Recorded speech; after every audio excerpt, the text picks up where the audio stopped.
Hello everyone, কেমন আছেন আপনারা সবাই? আপনাদের জন্য নিয়ে আসলাম আবারও নতুন আরেকটি খাবারের ভিডিও। শেয়ার করছি আজকে আমার সারাদিনের খাবারের ভিডিও। আজকে সকালেই খেয়েছিলাম চা, সাথে ফুলকপি আলু ভাজি। এটা ভেজা ভেজা করে করা হয়েছিল। সকালের নাস্তাটা আজকে আমার শাশুড়ি বানিয়েছে। খেতে খুবই ভালো লেগেছিল আজকে নাস্তাটা। সাথে ছিল দুধ চা।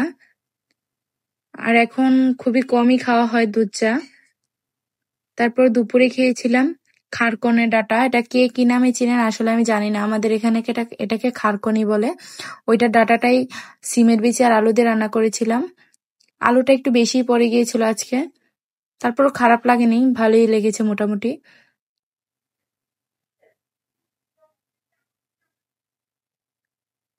খারকনের ডাঁটাটা আমার কাছে ভালোই লাগে। তারপর রান্না করেছিলাম ছানা, যেটা শুকনা শুকনা ভুনা করেছিলাম টমেটো দিয়ে। দেখা যায় সব সময় তো আলু দিয়ে ঝোল করা হয়, তাই আজকে একটু ভিন্ন স্টাইলে রান্না করলাম। খেতে ভালোই লেগেছিল। যেহেতু বাচ্চারা খাবে তাই বেশি একটা ঝাল দিইনি। টমেটোর কারণে তরকারিটা বেশি লাল দেখা যাচ্ছে আর কি। আসলে ততটা ঝাল হয়নি আজকের তরকারিটা। তারপর রান্না করেছিলাম বড়া, ডালের বড়া আর কি, যেটা আলু দিয়ে রান্না করেছিলাম। এই তরকারিটাও খেতে খুবই ভালো লাগে।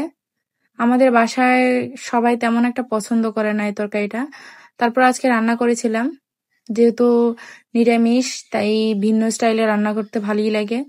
সবসময় তো এক স্টাইলে খাবার ভালো লাগে না, তাই আজকে একটু ভিন্ন স্টাইলে ভাবে রান্না করেছিলাম। খেতে খারাপ লাগেনি, ভালোই লাগছিল। তারপর অল্প করে ভাত নিয়ে নিলাম।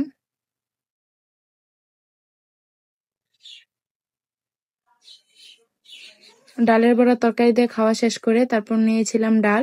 এটা বুটের ডাল ছিল, চালতা দিয়ে রান্না করেছিলাম। এই সময় তো আমার কাছে খুবই ভালো লাগে টক ডাল। আর বুটের ডাল দিয়ে চালতা দিয়ে রান্না করলে কেন জানি আমার বেশিই ভালো লাগে। আর বিকেলের দিকে তেমন কিছু খাইনি। রাতের ডিনারে খেয়েছিলাম বেগুন ভাজি। আর বেগুন ভাজির সাথে আমার কাঁচামরিচ ভেঙে খেতে খুবই ভালো লাগছিল আজকে।